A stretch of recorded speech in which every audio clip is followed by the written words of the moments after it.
Happy Hump Day. Happy Wednesday. It is Tiger Tidbits presented by Clemson Sports News and our Howard's Rock Pawcast.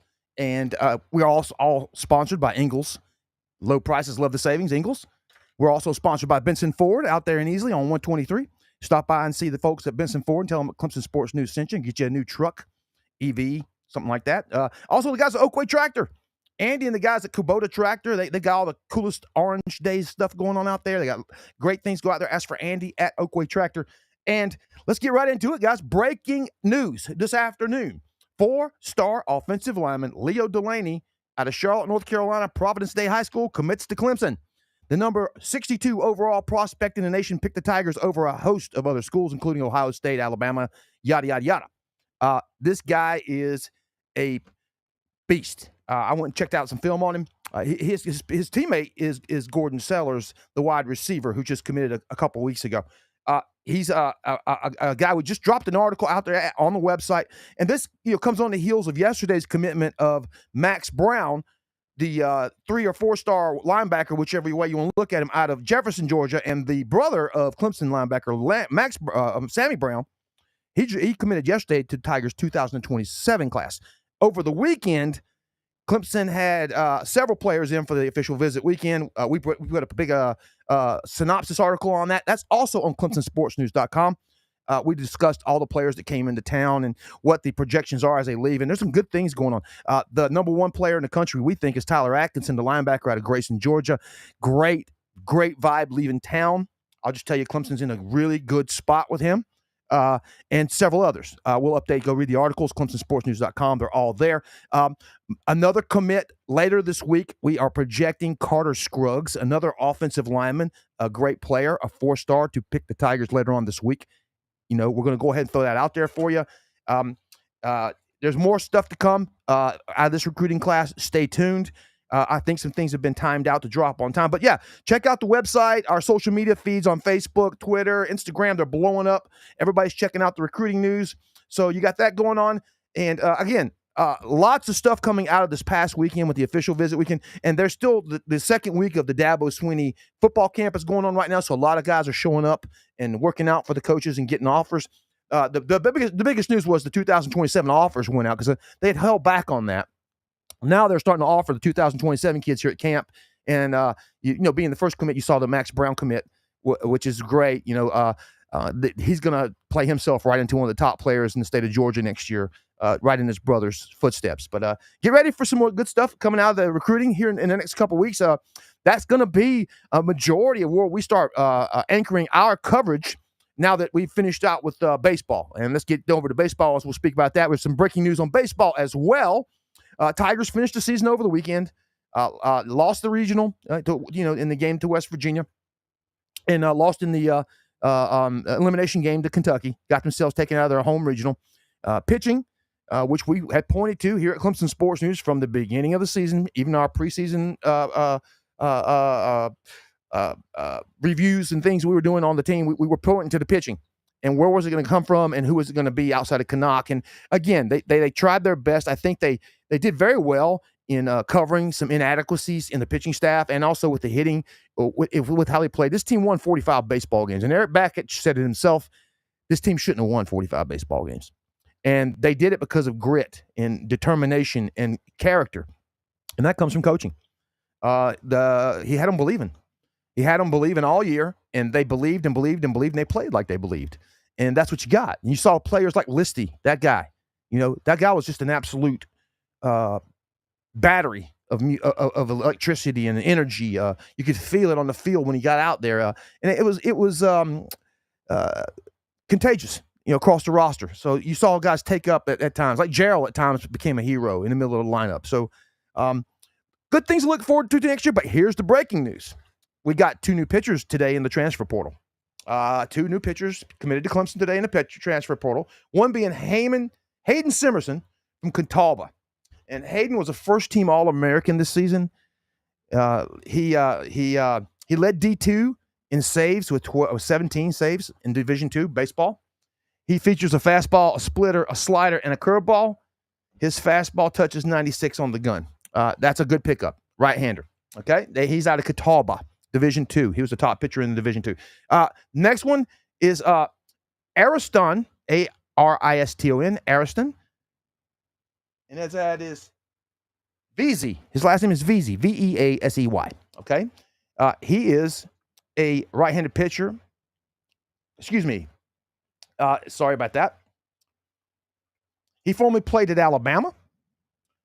He features 3 pitches of mix of fastball, changeup, and a sweeper, with his fastball touching about 98 on the gun. So there's 2 pitchers, VC and Simerson, have joined the Tigers. So you got that going on. 2 new pitchers joining the roster, with 1 departing. We had a Tiger pitcher enter the transfer portal on the way the other way on the way out, and that would be Kiek, K-I-E-C-K. He was a freshman. He was 2-0 in 12 innings pitched. He gave up 13 hits, 13 runs, and 5 walks, and 5 home runs, en route to a 9.75 ERA with Clemson. He was a perfect game 9 and number 9, and he was number 14 right-handed pitcher from Florida last year as far as what he was recruited as. But he's on his way out the door. He hits the portal today, making room for these other 2 guys. A lot of roster changes going to happen here with baseball, because they've got to get down to a number of 34 total on the roster this year. Okay, they've been carrying like 40 plus. So now they're going to figure this whole thing out. They've got to really do some roster management with baseball this year. So get ready for all that stuff here coming up. I got a feeling you're going to see a lot of guys leaving and a lot of guys coming in. This roster is going to look like the basketball team, I think, earlier this spring. Remember, basketball kind of did a full blood transfusion of bodies. You got down to like 3 players that were on the team prior to the year. But you're going to have a lot of roster turnover and fluctuation with baseball. And I look for the softball team to start doing some stuff here soon, too, as far as transfers and stuff, because kids are going to start hitting the portal. That's what's going on with baseball. So stay tuned. Again, there's more baseball stuff will be popping up every day. Now, I wouldn't need doubt before the end of the day, I'll probably be posting some more baseball and recruiting updates, okay? But right now, let's see. Malstat, one more baseball note. Malstat, Lucas was named a finalist in the Stopper of the Year award finalist. It's a award given out to the best reliever in college baseball. The guy was he finished 4-1 with a 3.0 ERA, 61 strikeouts, over 8 walks in 48 innings pitched in 2025, and ended up with 15 saves. He was 3rd in the nation with that as far as saves go. But I mean, you couldn't find a better stopper until the end of the season, but I think they kind of wore him out a little bit. They used him a little too much. And at the end of the season, you kind of saw a little bit coming off his fastball. I could see a little bit, not as much movement, and it looked like he was a little bit tired at the end of the year. But like I said, I think Bakich has done a great job of identifying issues and areas that he needed to improve in going into 26. So I think you're going to see all this stuff get addressed with some more arms in the bullpen to help Malstat out. And then some guys out there we need at least 2 more good starters, another righty, another lefty, and then some power in the lineup. You got to have more than one guy in the lineup that can put the ball out the ballpark with consistency. And at the same time, he has to be able to be at plate and not strike out 50 times a year. So that's all with baseball. Basketball, the basketball team announced they'll be playing in the Jimmy V Classic. That's Tuesday, December 9th in Madison Square Garden in New York City. That is, I think it's the second time they've played in this Classic, but they're going to get BYU in this first game. This game will be at 6:30 p.m. on ESPN that day, on December 9th, Tuesday. And they, I think the other teams are in there. Let's see. Last time they were there, they played in the NIT final. Last time they played at the Garden was 2014. And that was against SMU in the NIT semifinal game. But it looks like Clemson, Florida, and UConn are the other 2 teams involved in the Jimmy V Classic. So it'll be Clemson, Florida, UConn, and the Tigers and BYU. So looks like a great little. I mean, if you get Florida or UConn, that's a heck of an RPI to start the season out with, right? Hey, say you beat BYU, and you get either Florida or UConn are going to be ranked in the top 5. Right? I mean, Florida's defending national champions are going to be there. So, hey, right off the bat, going to get tested at the first place you go early in the season here, December 9th at Madison Square Garden for that Jimmy V Classic. That's going to be great. I think that's a great place to be. Softball. The only thing coming out of softball, I think Brooke McCubbin signed with the Blaze last week. She got drafted. She will kick off her professional career with the in the Athletes United Softball League in the next week. She'll be joining there, but she joined the Blaze, and I think the Blaze have had a couple of former Tigers. I think Mackenzie Clark. Mackenzie Clark plays for the Volts, and we've got Caroline Jacobson playing for the Talons in this new league. So Brooke McCubbin picked up in professional softball, so we won't be seeing her next year. And I think that's about it, guys. I just want to thank our sponsors again for being here. Without them, we don't have Clemson Sports News, and then the website's been around for about 8 years now. Thanks to folks like Ingles, our title sponsor, that entire 8 years. They are just amazing. And folks like Melissa Level and Ruby Downs over there at Ingles have been great people and great to us forever and ever.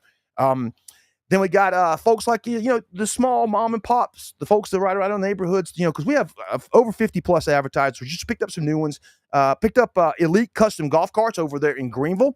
They have the main showroom is in Greenville. It's between Lawrence Road and White Horse Road on the frontage road right there on I-85. And that's Elite Custom Golf Carts. You want to go in there and you go in there, you ask for Michael.